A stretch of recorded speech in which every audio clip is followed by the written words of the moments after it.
With us, everyone, and taking your calls, Heather Johnson Coker, the neighbor that reported to GBI what she knew about the defendant, about the suspect now charged with murder one.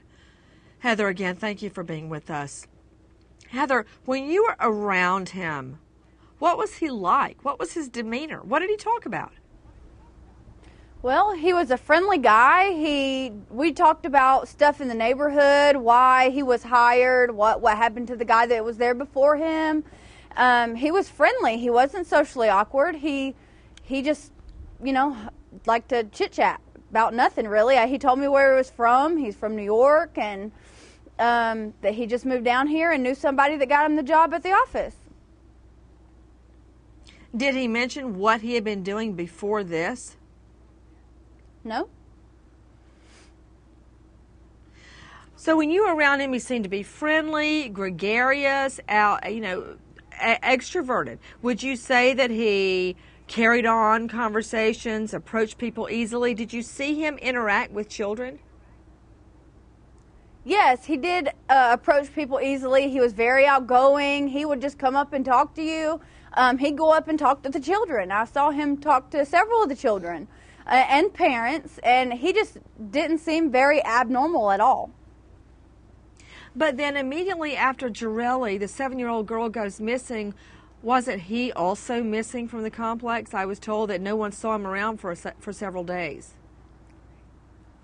Right after she went missing, when they first started looking for her, she was already gone for several hours. And we got a knock on the door to see if we had seen her. And later that night, around 10 o'clock, he was there helping search for her. He was actually 5 feet away from my husband, helping him search. It turns my stomach now to think about it. But after that, after Friday night, we hadn't seen him since Friday night, no.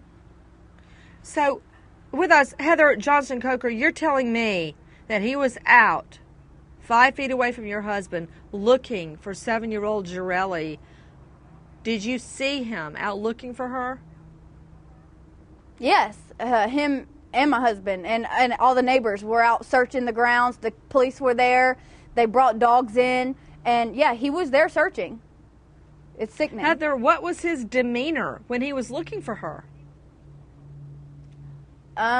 Just like everybody else's, he seemed genuinely worried. At one time, I remember seeing him on his golf cart smiling. But other than that, when he was talking and searching here, searching there, he seemed genuinely concerned. Did he ever search anywhere around that dumpster? No. Heather, do you know which apartment it is that has blood in it, what we believe to be blood? I don't know the number, but I know where it's located. It's the building next to hers on the very bottom floor in the backside. So not far away from where Mommy was sleeping, her daughter was likely murdered. During the search, did he go near that apartment? Did he walk by it at all? Yes, he did. Him and my husband walked, because we live in the apartment that's next to hers, and they were both on the backside searching in the back by the apartment. What is it that first made you suspicious of him, suspicious enough to call the FBI, to call the GBI? Well, we knew that it had to have been somebody once they found her that had a key, to the trash compactor, and that was one of the first things that made us think it was one of the maintenance men. He is the newest maintenance man there, and nothing like this had ever happened before. Stuff like this doesn't just happen all of a sudden. So, and then once I remembered what he had said to me and my neighbor, we called them again and told them that. And again, what did he say to you and the neighbor? He said with all these empty apartments on the bottom floor, it would be really easy for somebody to break in and do something to one of these children. And Ms. Coker, one last thing about that trash compactor. Could someone else have thrown her in the trash and then a different person move that trash into compactor?